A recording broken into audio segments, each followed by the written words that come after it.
The most twisted way that gambling changes the brain of an addict is that it doesn't hook them to winning money. Studies have revealed that the brains of gambling addicts release more dopamine in the moments before they learn the outcome of their bet than they do when they actually win a bet. So here a gambling addict is playing a casino game called roulette from inside an MRI brain scanner, which is a game where a wheel spins and you can bet that this little ball will land on a color that you picked.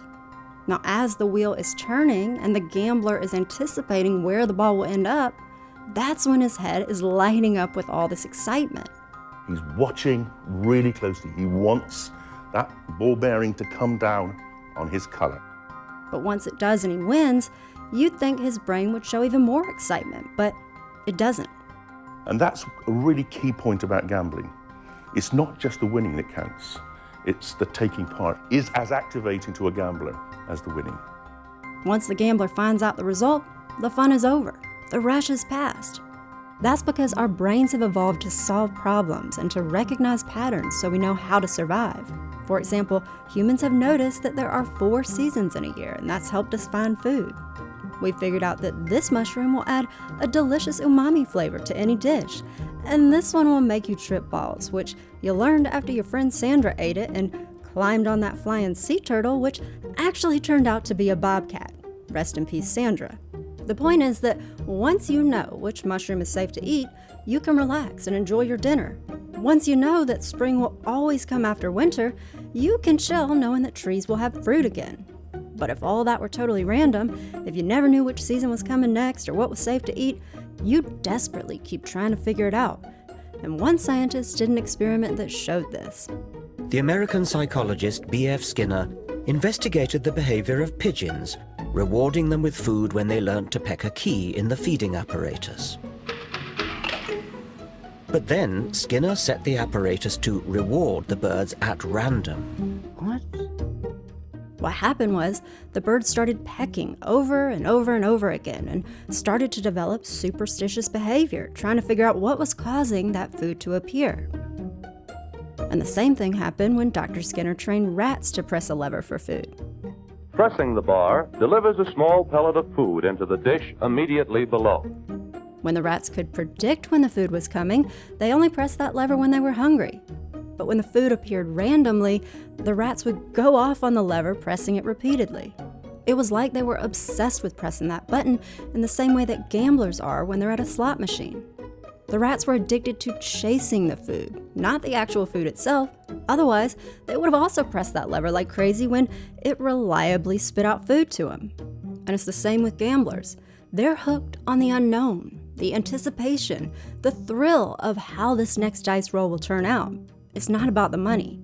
No, it's not about the money. It's not about winning money. What is it about now? Just about playing the machine. Just to play. Really? Just to play the machine. And I saw this with my very own eyes because I recently went to a casino for the very first time because having grown up in South Carolina where they're outlawed, I had never been to one. And so when I moved to a state where they're legal, I was just so curious because these things are massive and they've got signs on the highway. And so we go in there just to see it. And it was so strange because these screens on these slot machines, I'm walking past them with people sitting in front of them and they are lighting up and they've got these big letters on them saying epic win. And I'm like, oh, these people must be winning some huge jackpot right now. Except I'm looking at their faces and they're not happy. They're just sitting there staring with these dead eyes, like emotionless expressions. And it's almost like they were impatient, waiting for this celebration to end so that they could get on to their next bet.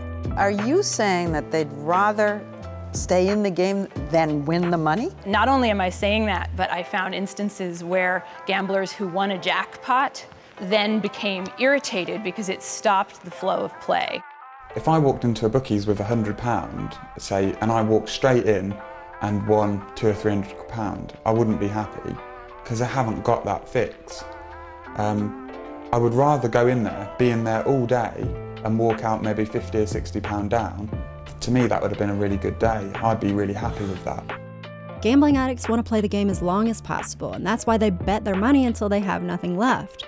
There are even these gambling wallets that let people slide cash into them that they can't get out, and they can only access that money if they have a key that unlocks the wallet from the front. So gamblers bring this wallet with them to the casino, but they leave the key at home so that if they actually do win any money, they can slip it into this locked wallet so that they can't get it out and then gamble their jackpots away.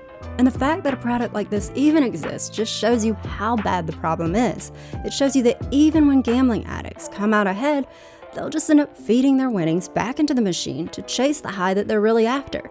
The suspense of just playing the game. A casino worker shared a story on Reddit about a mother and daughter who were regulars and who would spend at least 8 hours on the slot machines every time they came.